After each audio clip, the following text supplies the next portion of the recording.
everybody, and we can move forward together in this country. So I'm not totally positive yet that it's going to happen very quickly, but I think the more and more people that understand and want to move forward, we can do it together. So I hope that's how we can start this from this day forward. I want to say thank you very much.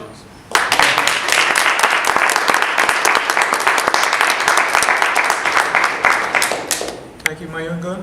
And now Valerie will be speaking for a few minutes. Thanks, Myeengun. That's really difficult to follow a speaker such as yourself. That was so eloquent and moving. But you know, I don't know why we're having this conversation at all, because the topic is colonialism, climate crisis, and Indigenous resistance. But according to Justin Trudeau, as reported in the National Post the other day when he was in New York, he said, we Canadians don't have the baggage of colonization. So I guess this is just, we don't really need to proceed now. And just a sign of the continuing disrespect of First Nations, Inuit, and Métis people by someone who supposedly wants to bring us sunny ways. So I'm going to focus on the decolonization, hopefully, and from the point of view of people like myself, settler background. Chris Rock, the black comedian in the States, has a much more eloquently, he's talking about racism down there, and he was saying, he's saying it's not so much that black people have to change. He was talking about progress, and he said it's not so much that black people have changed, it's just that a few more white people are getting nicer. And I think it's for us from the settler background, from the oppressor nation, that need to be doing the work and learning from Indigenous peoples as we do that. I'm just going to speak to 3 or 4 things. One is along the theme of actions speak louder than words. Secondly, some sort of commonality in terms of relationship to the land and nature between traditional Indigenous teachings and our own, for those of us who are Marxists, the Marxist tradition. I want to talk a little bit about self-determination and what Marxists have said about that. I want to talk about link-ups between workers in unions and Indigenous peoples, and again, this panel tonight is going to be very explicit on that with a member of a tar sands worker from Alberta. So yeah, I'm of the opinion of just about everything in life that actions speak louder than words, and that you know, Marx talked about in a revolutionary situation that even if we get rid of capitalism, let's say, and all those big corporations, we have to get rid of what he called the muck of ages. In other words, all the things that we have been learned or not taught that have led to racism and sexism and homophobia and nationalism being a big one that leads to wars. And he called that the muck of ages. And he said no revolution can be successful going into it if we aren't united between oppressor nations and oppressed, because we need to be tribunes of the oppressed, and because we want to prefigure a future world in which we are all equal. So I just have some notes here. I wanted to talk about, you were talking about the initial sort of contact and how it just got worse and worse as there was a pursuit of gold and then other resources. And as we know, fossil fuels are a key part of the modern economy. And the quest by corporations and the states that protect them to have access to fossil fuels, to protect them and find new sources of fossil fuels is a major preoccupation for modern states, and has led to many horrific military wars by Western nations in the Middle East and Afghanistan, and of course right here at home in the tar sands and elsewhere. We're going to hear about Line 9 pipeline tonight. And it explains why there has been so much theft of traditional Indigenous territories almost from the time of first contact. And while the Royal Commission on Aboriginal Peoples, that happened, was it 15 plus years ago, among other places, documents that, just what Myeengun was saying, that most initial contact between Indigenous peoples of Turtle Island and Europeans was friendly, and how Europeans absolutely relied on Indigenous peoples for survival, for guides, for military alliances. It did not take long for colonization to occur, to have the firearms present, as Myeengun mentioned. And the process was accelerated with the settlement of land and expansions like the gold rush out west that you mentioned. And then finally, the need by corporations for the coast-to-coast railroad in Turtle Island in Canada in the latter part of the 19th century inevitably led to the passing of the Indian Act, the creation of residential schools, and all the dislocation and disempowerment and theft of land and racism that involved that followed. And so what we're taught in Canada is that breaking all those proclamations and the treaties was a way to, quote, help Canada grow. That's the way I heard it was. We were helping Canada to grow. And so what that means, like in today, is that corporations don't need to bother getting injunctions against Indigenous peoples. They don't have to do anything. They just have to rely on the government to, as especially Harper did, but all governments have done it, is to just create their own legislation that allows corporations to do whatever the heck they want with the water and the air and the trees, etc. But people do fight back, and we're going to talk about resistance later on, but we've seen whether we're talking about the Red Power movement and many things that would happen before that. I think as long as there has been colonization, there's been resistance from Indigenous peoples. And then, today we know more about the Idle No More movement. And then, in the last year or so, tens of thousands of Canadians have signed on to the LEAP Manifesto, which was co-authored by Indigenous peoples.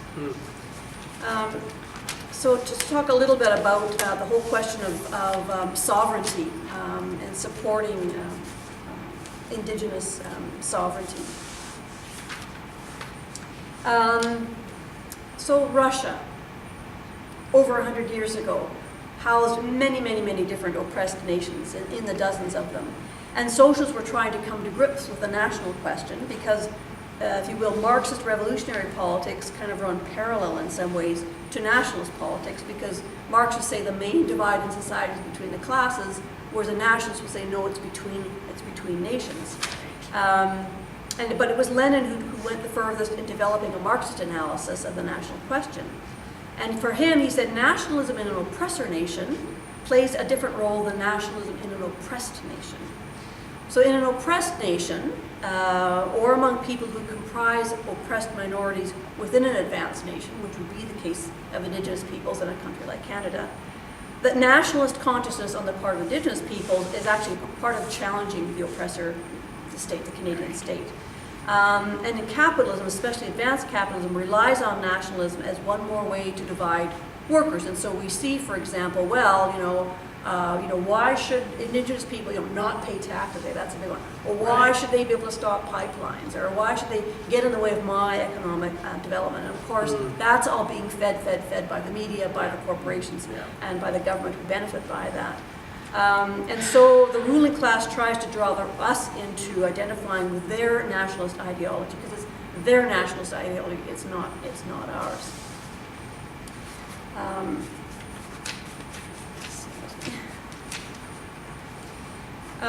I just want to talk a little bit about some Indigenous fighters who are also identify as Marxists. One of them was a Métis activist and writer from Saskatchewan named Howard Adams, who passed on a few years ago. Some of you may have known his books. He wrote in the 60s, 70s, and 80s, and some of his better-known books are Prison of Grass, and another one called A Tortured People, The Politics of Colonization. And he attacks both capitalism, and he also attacks what he calls co-opted Indigenous leaders. He says, self-determination can only come about if Indigenous people are provided with a solid economic base on which to build that self-government. The important question then becomes, is a capitalist government willing to hand over sufficient resources to give Indigenous people genuine self-government, real self-determination involving social justice and first-class citizenship? The answer to this question can only be no. To allow for this would mean taking those resources out of the hands of the rich and powerful class of people of Canada, and it is these same people who run the government in Ottawa. So he goes on to argue, unless there is broad support for progressive Indigenous policies by whites, no government will implement such policies. In order for Métis, Indian, and Inuit organizations to win significant reforms, social and economic process, they must build alliances with other non-Indigenous groups fighting for similar goals. In 1975, he wrote, if Indigenous organizations are not politically active on a regular basis, they cannot come together with non-Indigenous people. It institutionalizes special status and gives a message to non-Indigenous that says, our problems are different from yours and our solutions are different. However, in fact, the problems are the same in the end. A small number of rich people get all the benefits of the capitalist society, and the vast majority, Indigenous and non-Indigenous, face constant insecurity and poverty. So his was really a call to arms to other Indigenous peoples, but it's a very interesting perspective. More recently, some of you may know the name Clayton Thomas Mueller, who is from, I think, a Manitoba First Nation, and he's well known in Indigenous environmental circles.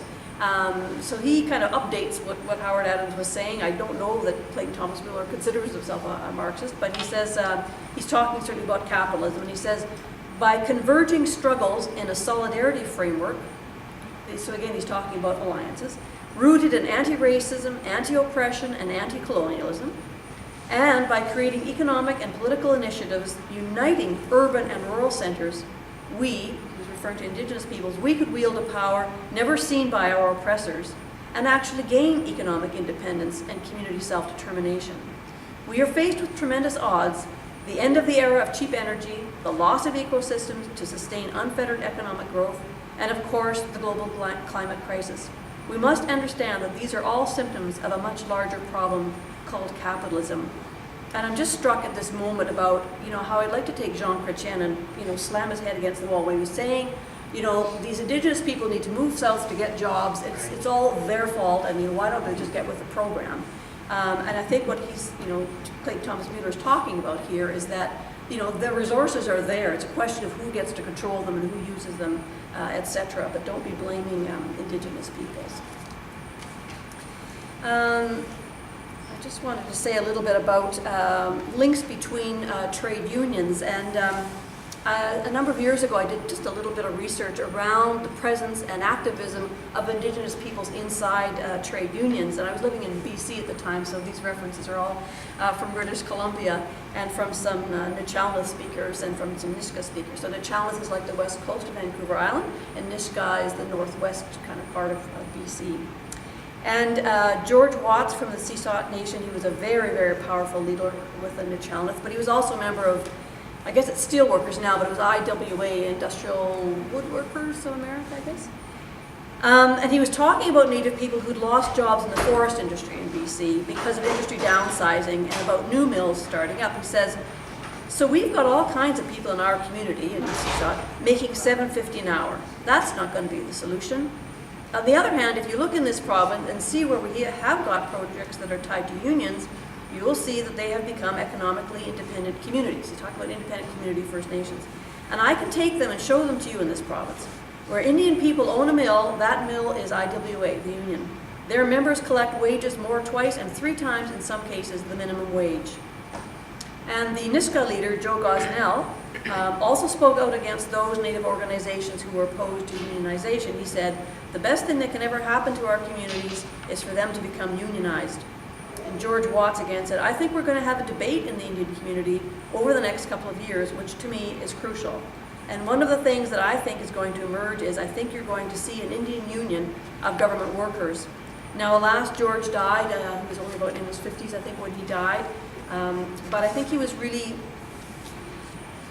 trying to grapple with this whole question of unionization, but particularly, the enormous amount of racism that exists in several trade unions. And so clearly people are, Indigenous people would be opposed to the people who are, acting out of racism. But he could see the potential for Indigenous unions and for some alliances.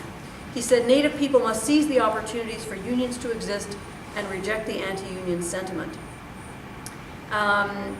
We need to argue, as socialists in the unions themselves, to combat the racism in the unions and in society, and move beyond strictly economic negotiations and step up work in social justice. And I think since George Watt was writing about that, we have seen more unions show solidarity measures around Indigenous struggles, so we're hoping to promote that tonight, obviously, with the fundraiser around the Chippewas of the Thames. This will support not only Native people in the workforce, but also those Native people who are not employed and who lack the power to take on capitalists in the same way that workers can. And solidarity must become our obsession. So what we need, I think, then is not climate change, but system change, as many activists have said. It's wonderful to imagine what a future would look like and should look like, one where the economy is planned in a deeply democratic way, where the 99% decide what we need the most and how best to produce and distribute goods. We have brief glimpses in history, even within capitalist history, of deeply democratic societies. If we look to pre-capitalist societies, And Engels did them himself, he was Marx's partner, looked precisely to indigenous communities because anthropologists were just discovering them in the 19th century and writing about them. And he looked at them and he said that was communism. That's how he described it in terms of the egalitarianism, the democracy, etc. And he saw that as a model. And since then, we've seen everything from the Paris Commune of 1871, the early days of the Russian Revolution before it was betrayed by Stalin, and then what we call revolutionary rehearsals, whether it was Chile, Iran, Portugal, to name a few.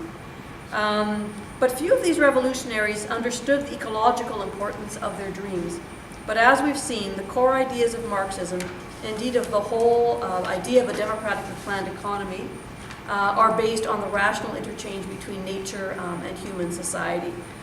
That Marx and Engels wrote a lot about our total reliance on nature and talked about some of the first ecological struggles, you could say, were around the depletion of fertile soil caused by the Industrial Revolution.